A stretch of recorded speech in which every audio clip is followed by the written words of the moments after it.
Maraming content creator ang excited nung nagsimula. Nakita nila na pwedeng kumita sa Facebook, pwedeng mag-monetize, pwedeng magkaroon ng extra income. Pero habang tumatagal, marami rin ang nagtatanong, bakit ang hirap ma-hit ng $25 threshold?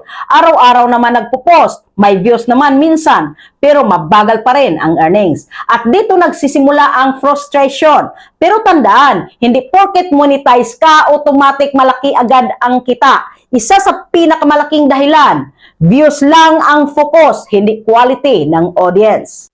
May creators na mataas ang views pero mabilis naman umaalis ang viewers. Tandaan, hindi lahat ng views pare-pareho ang value. Mas mahalaga sa platform ang watch time, engagement, retention at authentic audience. Kapag mabilis mag-scroll ang tao, mababa rin ang value ng content. Pangalawang dahilan, hindi engaging ang content. Kapag ang intro mahina, scroll agad yan. Kapag walang dahilan para manatili, kunti lang matatapos manood. At kapag mababa ang retention, mas kaunti rin ang itutulak ni Facebook na audience.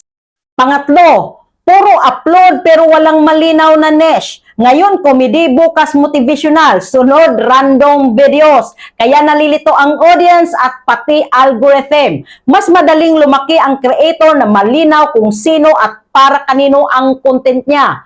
Pang-apat, umasa lang sa viral videos. May creator na isang video lang ang malakas, tapos tahimik ulit. Ang problema sa viral, hindi siya stable. Mas mahalaga ang consistent na audience kaysa minsanang ingay. Kasi ang totoong income, madalas nanggagaling sa tuloy-tuloy na nanonood.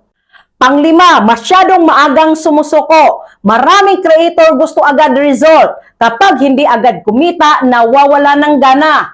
Pero ang content creation parang pagtatanim. Hindi dahil nagtanim ka ngayon, aani ka agad bukas. May panahon ng pag-aaral, trial and error, improvement at consistency. At tandaan ito, hindi sukatan ng halaga mo bilang creator kung gaano kabilis mo ma-hit ang $25. May creators na mabagal sa simula, pero habang tumatagal, mas naging stable.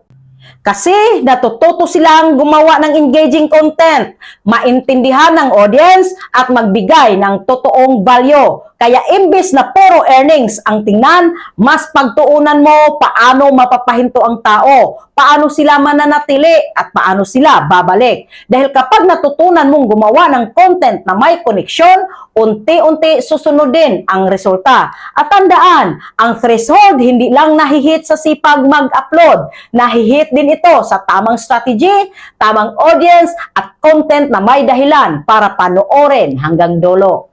Are you learning? See you in the comment section.